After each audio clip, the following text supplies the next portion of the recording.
Open a map of Europe and push your finger to the top left of the continent, where the mountains fall into the ocean and the sea bites back with black water and iron wind. That's Norway, a coastline so fractured by fjords and islands that it looks like a glass pane shattered in slow motion.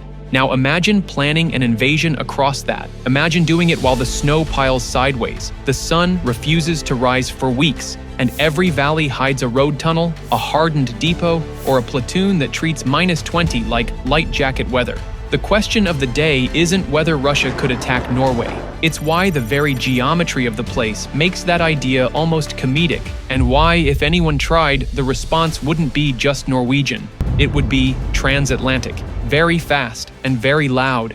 Norway touches Russia at a single skinny stretch of border far above the Arctic Circle. This is not a wide highway for armored divisions. It's a cold, sparsely populated frontier where the terrain plays favorites with defenders. The roads thread along river valleys or cling to the edges of rock. Ridges rise steep enough to turn tracked vehicles into mountaineers. In summer, wetlands swallow your weight. In winter, the same ground becomes an icy plate that punishes anything without the right track shoes and training. For a defender who knows the trails, every kilometer is a funnel. For an attacker, every kilometer is a coin toss with physics. Then there's the sea. If you're Russia, the northern fleet at the Kola Peninsula is your crown jewel, the keeper of your ballistic missile submarines, the strategic nuclear insurance policy. You don't throw those assets into a coastal knife fight for fun. The Barents and Norwegian seas are a chessboard where NATO has rehearsed for decades to block, shadow, and, if necessary, sink.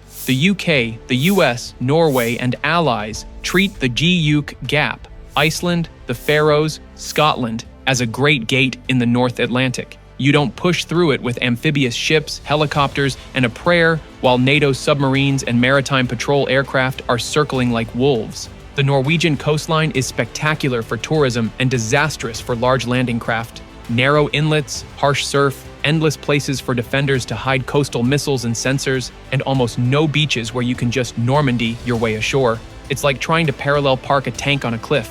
And yet, suppose for a moment the Kremlin wanted a quick land grab for leverage. Perhaps a piece of the far north, a port, an airfield. The next problem isn't firepower, it's time. Norway's defense plan doesn't pretend it can fight alone forever. It only needs to fight first and make invasion physically expensive, then open the door for NATO to surge in. This is one of the most rehearsed handshakes in the alliance. Every winter, multinational exercises in the Arctic grind through the cold precisely to test the plumbing, reception of forces, prepositioned gear, logistics in snow, ships slotting into fjords under radio silence. The US literally stores armored vehicles, ammunition, and supplies inside Norwegian caves, the medieval-sounding but very modern, "we planned for this" stockpile that turns a transatlantic flight into a rapid combat deployment. If Russia tried anything big, they wouldn't face just Norwegian regulars and the Home Guard. They'd face NATO Marines, airborne troops, and air power arriving into bases and ports that are already wired to receive them.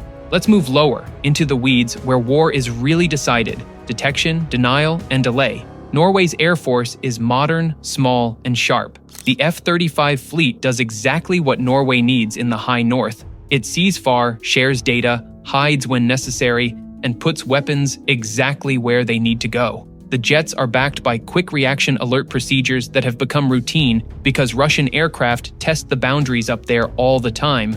Norway's defense network, radars, distributed sensors, coastal watchers, means surprise is a fantasy. Even if you tried to leapfrog with helicopters or tilt the board with a sudden missile strike, you're doing it over a defender that trains for bad weather and low visibility as another Tuesday. That might sound like a joke, but it's actually the core truth. Most militaries practice for good conditions. Norway has built a way of war that assumes bad ones. The land forces are tailored to the same idea. The regular army is compact, but it's not fragile. It's built around units that maneuver in subarctic conditions with snow mobility, layered air defense and anti-armor weapons, and long-range fires that can reach into the choke points where invaders must pass. North of that sits a purpose-built command dedicated to the Finnmark region, the exact place an overland attack would grind in first. Wrap all of it in the Home Guard's local manpower. Thousands of reservists who know their home valleys and coastlines better than any satellite,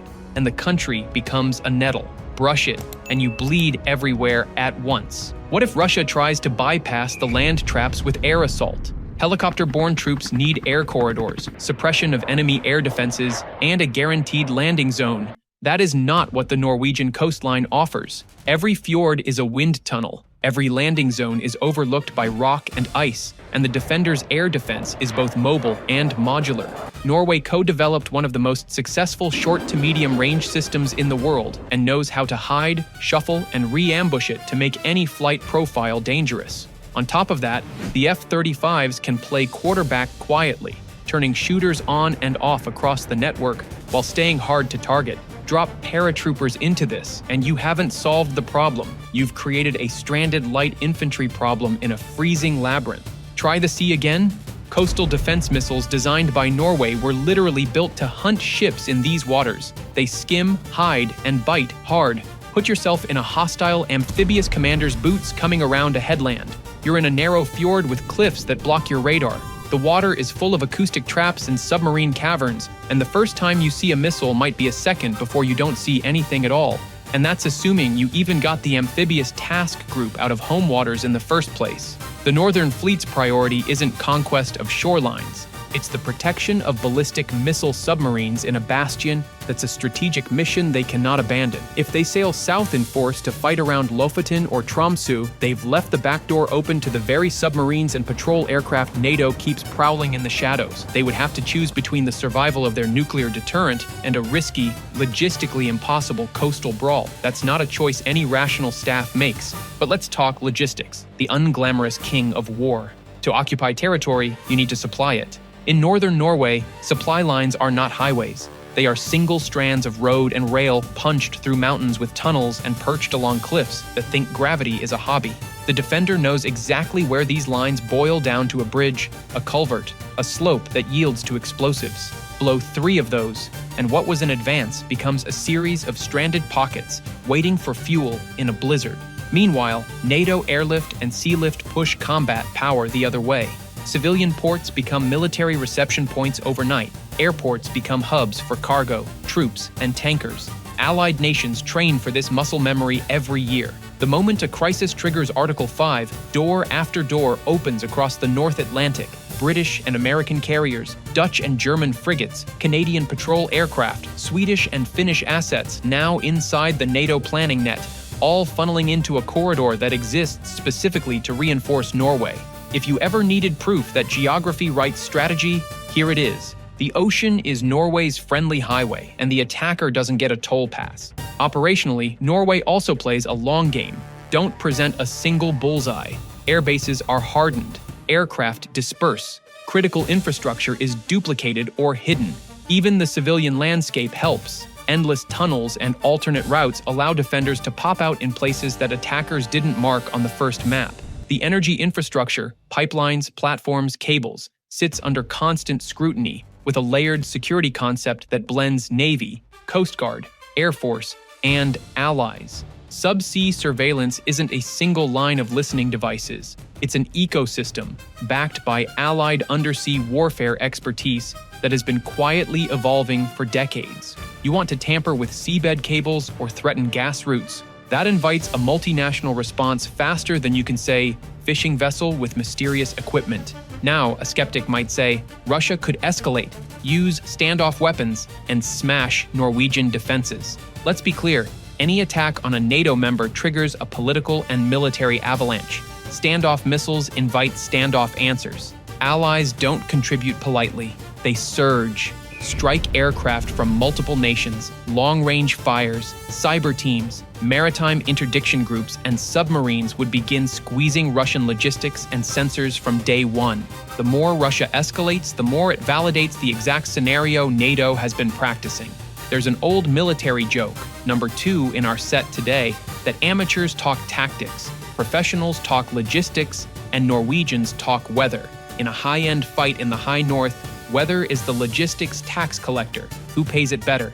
The country that trains its teenagers to ski with rifles and hosts Arctic war games, or the one trying to push supplies over 1,000 kilometers of snow and ice through a border bottleneck while NATO strikes the fuel farms and bridges behind them? Zoom out to the political strategic layer. Russia knows that Norway is not a soft flank. It's a tripwire attached to the rest of the alliance. The strategic value of trying to seize a slice of Norway is also questionable. Occupying a small coastal town or airfield does not crack NATO, it galvanizes it. It gives the alliance a clear, contained theater in which to demonstrate credibility without having to march on Moscow. This is not a protracted gray zone playground where you can deny involvement. Norwegian sovereignty is crisp. If troops without insignia appear, they are still hostile uniformed men with weapons in a NATO country. The clock to collective defense starts immediately, and that clock rings in Washington, London, Berlin, Paris, Ottawa, and now in Stockholm and Helsinki, too. The addition of Sweden and Finland to NATO stretches the defensive belt around the north even tighter. What used to be a flank is now a loop.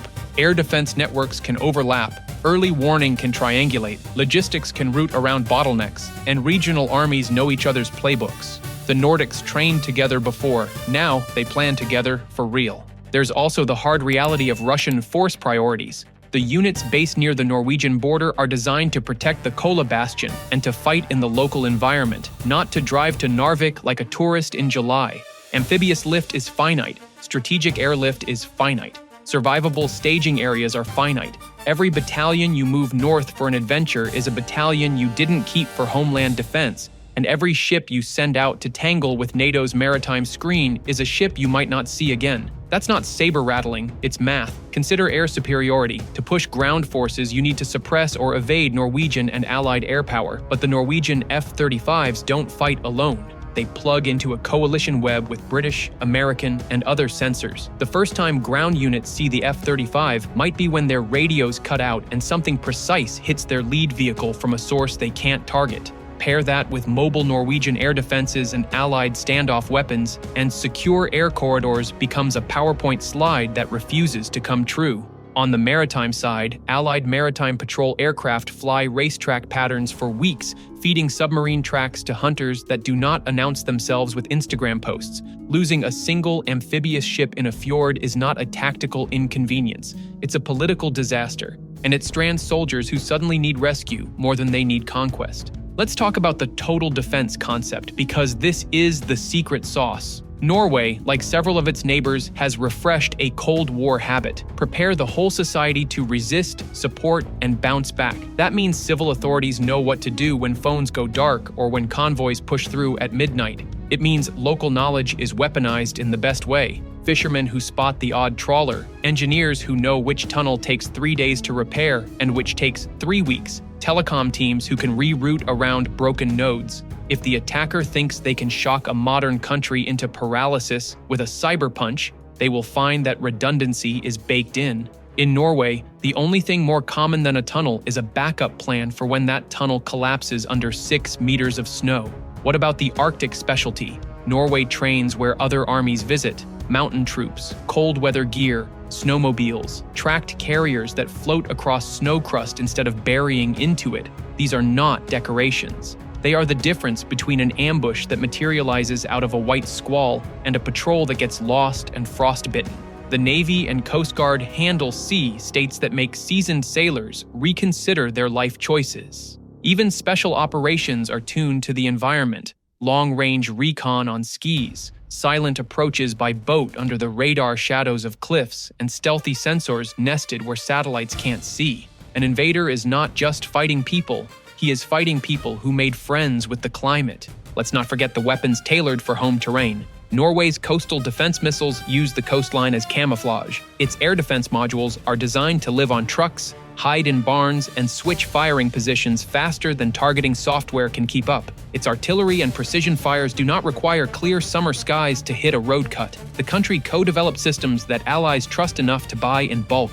That matters because interoperability is not a buzzword here. It's the reason Allied units can show up and operate immediately with Norwegian command posts, without the comedy routine of, your plugs don't fit our sockets. Will a smart adversary go asymmetric, sabotage pipelines, harass oil platforms, cut cables? They can try, but Norway has already spent years tightening that shield, and any serious attack on energy or telecom arteries in Norwegian waters or on the continental shelf is the shortest route to bring in Allied navies. Suddenly, there are frigates, patrol boats, helicopters with dipping sonar, drones above and below water, and patrol aircraft painting the air lanes. The North Sea and the Norwegian Sea are not empty spaces. They are heavily surveilled, and in crisis, quickly militarized by countries that treat those waters as economic lifelines. There's one more hard truth. Invasion isn't just about breaking in, it's about staying in. Imagine somehow a Russian force holds a slice of coastline or an airfield. What then? They need fuel convoys snaking through blizzards. They need medevac in storms. They need to defend every tunnel mouth and every road curve from small teams who pop out, strike, and vanish into a village where everyone's cousins served in the home guard. Meanwhile, NATO doesn't need to smash them in a frontal rush. It can isolate, starve, and attrit. Carriers can stand off. Submarines can sit still. Air forces can wait for the weather windows that the North grudgingly offers a few times a day. The occupation becomes a slow bleed with escalating political cost, and the bargaining chip that looked shiny in a planning meeting becomes liability you don't know how to cash. For the climax of our strategic movie, place a mental camera above the whole theater at night. On the Russian side, there's the glow of the Kola bases, the heartbeat of the strategic fleet, guarded like a crown. Between that and Norway's frontier, darkness, ice, and thin lines of road. On the Norwegian side, small, cold lights spaced along fjords, each one a checkpoint with a radio net behind it that reaches across oceans. At sea, shapes you can't see track shapes you can't see. In the air, jets without contrails talk to ships without running lights. Now ask yourself, who prefers to keep things as they are, and who has to expose their best pieces to overturn the board? The defense does not need to be perfect. It only needs to be lethal enough and connected enough to invite an alliance response. Norway is both. And because this is MilitaryHub, let's add a final dose of bluntness wrapped in a grin, joke, but the serious kind. Norway is the country where locals strap spikes on their shoes to buy milk, and you think you're going to out-hike them with a mechanized brigade. Good luck. Behind the humor is the logic of deterrence, a defender optimized for its environment, plugged into the most powerful alliance on Earth, sitting astride a coastline that hates invaders and a sea where NATO has rehearsed ambushes since vinyl records were new. So, why Russia can't invade Norway isn't prophecy. It's pressure math. It's the geometry of cliffs and fjords, the physics of cold and distance, the economics of limited amphibious lift, the politics of Article 5, and the choreography of a defender who doesn't need to win alone, only to make the opening act so painful that the headliners arrive to close the show. Attackers can talk about bold moves and decisive thrusts. Defenders can talk about wrecked bridges, silent submarines, and a winter that fights on their side. In that north, the land itself is a combat multiplier for the home team, and the alliance is the insurance policy behind every ridge. If strategy is choosing where and when to fight, Norway has already made its choices. It fights at choke points in weather no one else wants, with sensors that see before they shoot, and with friends who cross oceans for practice so they'll cross them for real. That's why the invasion that looks simple on a map turns into a slow-motion car crash the moment it meets real terrain and real readiness. The would-be invader doesn't run out of courage. He runs out of roads, fuel, and time, while the fjords stay exactly where they've always been, sharp as broken glass, waiting for anyone foolish enough to try.